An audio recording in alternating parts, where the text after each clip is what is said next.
Bonjour et bienvenue dans cette revue de presse avec deux hommes à la une, notamment dans Libération, qui évoquent un jeu de massacre dans l'affaire du déjeuner durant lequel François Fillon aurait demandé à Jean-Pierre Jouyet d'accélérer les procédures judiciaires contre Nicolas Sarkozy.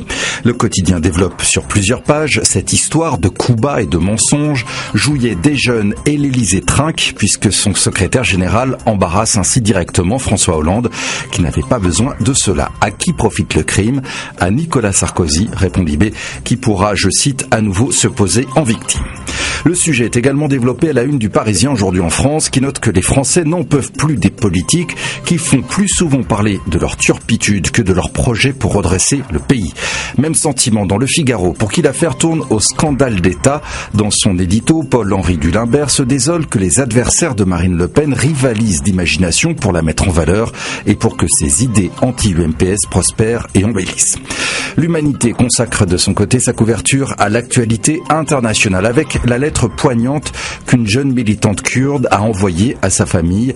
Elle a ensuite été tuée à la frontière turco-syrienne alors qu'elle tentait de rejoindre la résistance de Kobané face au groupe État islamique. Sa mort suscite une très vive émotion et une grande colère de la communauté kurde.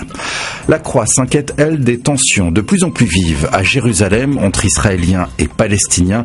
Les violences sont quasi quotidiennes et le journal redoute une troisième intifada.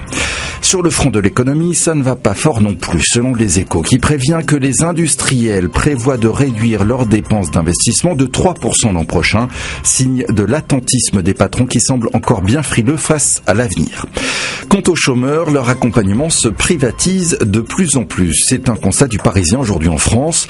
Les demandeurs d'emploi se tournent de plus en plus souvent vers des coachs, ceux qui en ont les moyens en tout cas, puisque le service coûte de 100 à 200 € de l'heure. Attention toutefois à choisir le bon, de nombreux opportunistes tentent leur chance sur ce marché alors que les agents du Pôle emploi sont débordés. Notre image du jour, pour terminer, avec le Classico, le match toujours attendu entre le PSG et l'OM. Les Parisiens se sont imposés 2-0. Ibrahimovic n'a pas marqué, mais s'est tout de même livré à quelques gestes spectaculaires dignes d'un combat de kung-fu. C'est ainsi que l'on se quitte. À demain.